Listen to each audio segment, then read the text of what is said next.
dad was always like inconsistent because he was like in jail a lot.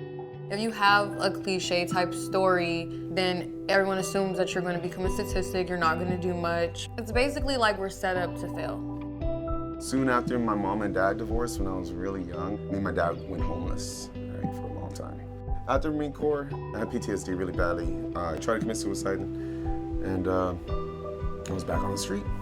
I don't have any sort of condition. I wasn't going through chemotherapy. I just shaved it as a choice. I have friends who are cancer survivors, and so much of the time when they let go of their hair, it's not a choice. So there's still a lot of shame associated with like, I gotta get a wig, I gotta cover it up.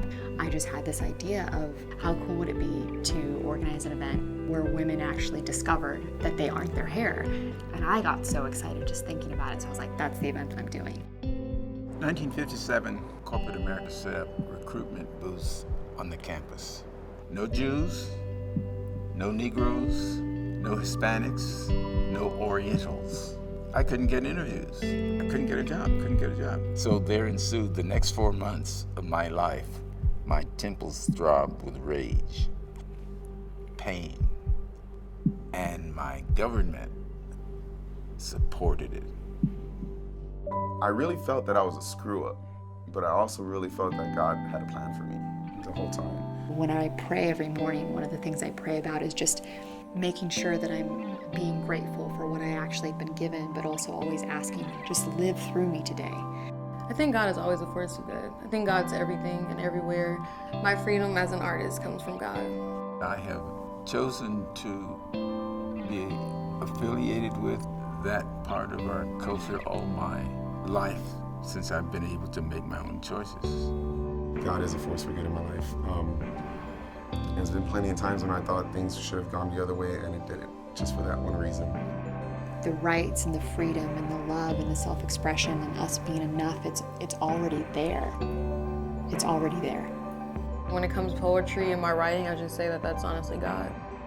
Nelson Mandela talks about, when he was in prison, that he was free. I live in a country where I'm allowed to dress and be the way that I want to be. Our freedom is bestowed to us by God. And if more people just listen, then we could have a whole bunch of individuals listening to God instead of just 1 or 2 or 3.